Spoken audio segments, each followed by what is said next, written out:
Friends, welcome to प्रिया आयुर्वेद। क्या आप भी बच्चों के टीचिंग प्रोसेस से परेशान हो गए हो या टेंशन में आ गए हो?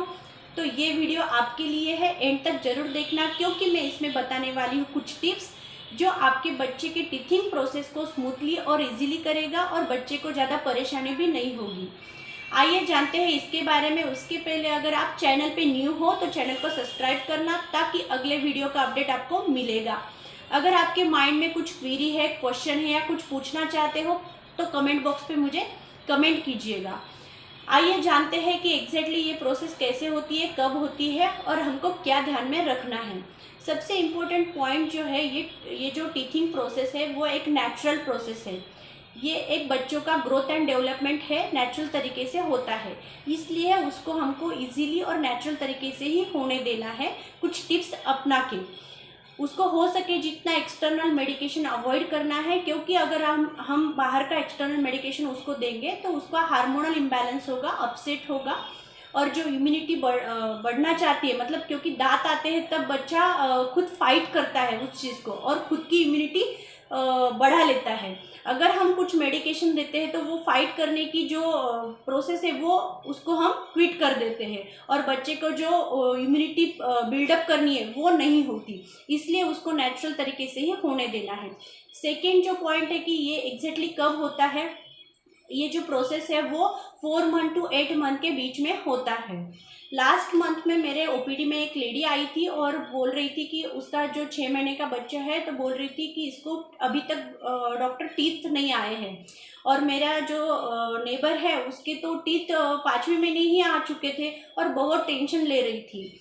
जैसे मैंने अभी बताया आपको कि ये जो प्रोसेस है वो 4 मंथ टू 8 मंथ के बीच में होती है। किसी बच्चे को 4 मंथ में आएगा, किसी बच्चे को 5 मंथ में, या किसी बच्चे को एंड ऑफ द 8 मंथ तक भी आ सकता है, इसलिए आपको वेट करना है, टेंशन लेना नहीं है। आयुर्वेदा में तो यहाँ तक बताया है कि जो 8वें महीने में दांत आते हैं वो बहुत संपूर्ण परिपूर्ण होते हैं, इसलिए आपको वेट करना है बच्चों को दांत आने तक। अगर 8 मंथ के बाद भी अगर नहीं आए तो फिर आपको डॉक्टर का सलाह लेना है। थर्ड पॉइंट ये है कि एग्जैक्टली बच्चे में क्या होता है, क्या सिम्टम्स दिखते हैं। Mostly as compare to girls, boys में थोड़ी सी परेशानी ज़्यादा होती है या सिम्टम्स ज़्यादा दिखते हैं। एग्जैक्टली क्या होता है, जैसे कि लूज मोशन हो सकते हैं, या बच्चा खाना पीना कम कर देता है, या बच्चे का पेट कभी कभी दुखता है क्योंकि उसको चबाने की इच्छा होती है और वो बाहर की इधर उधर की चीज़ें मुंह में डालता है, उसके कारण इन्फेक्शन बढ़ जाता है और पेट में वर्म्स इन्फेक्शन होने के चांसेस होते हैं, इसलिए पेट भी दुखता है। या बच्चा बहुत इरिटेट हो जाता है, क्राई करता है। ये सब सिम्टम्स हमको देखने के लिए मिलते हैं। इसके लिए मैं कुछ टिप्स बताऊंगी, वो आपको फॉलो करनी है, इससे ये सिम्टम्स कम हो जाएगा और दांत आना इजीली हो जाएगा। अगर सिम्टम्स बहुत ज़्यादा है, कंट्रोल नहीं हो पा रहे हैं, तो फिर आपको आपके फैमिली डॉक्टर या जो भी है उनका सलाह लेना है। क्या रखना है हमको एग्जैक्टली ध्यान, सबसे इम्पोर्टेंट पॉइंट जो है कि बच्चा अगर सुबह उठता है मॉर्निंग में, तब हमको कुछ कॉटन का क्लॉथ लेना है। ध्यान रखें, जो कॉटन का क्लॉथ है वो वाइट और क्लीन होना चाहिए। उसको हमको राउंड करना है फिंगर पे और उसको ठंडे पानी में डुबोना है और उसके माउथ को क्लीन करना है और 1-2 राउंड ऐसे लगाना है, ताकि उसको गम को मसाज मिल जाए और माउथ भी क्लीन हो जाए। ये मसाज की वजह से क्या होगा, जो मसल्स है वो इजीली दांत को बाहर निकालेगी और दांत इजीली बाहर निकल आएंगे।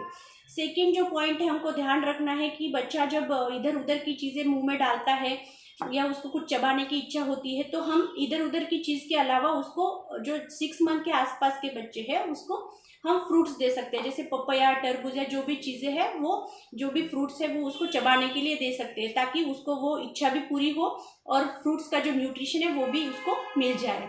थर्ड जो पॉइंट है उसको ध्यान में रखना है कि घर पे आप कुछ कर सकते हैं, जैसे आयुर्वेद मेडिकल से आपको मिल जाएगा, आंवला की पाउडर होता है, आंवला पाउडर, वो लेना है और इक्वल क्वांटिटी में ज्येष्ठमध, जिसे बोलते हैं मराठी में यष्टि मधु करके, वो आपको लेना है। दोनों इक्वल क्वांटिटी में लेना है। याद रखना है दोनों का फाइन पाउडर हो, क्योंकि वो रब करने के बाद बच्चे को इरिटेट ना हो, इसलिए फाइन पाउडर लेना है।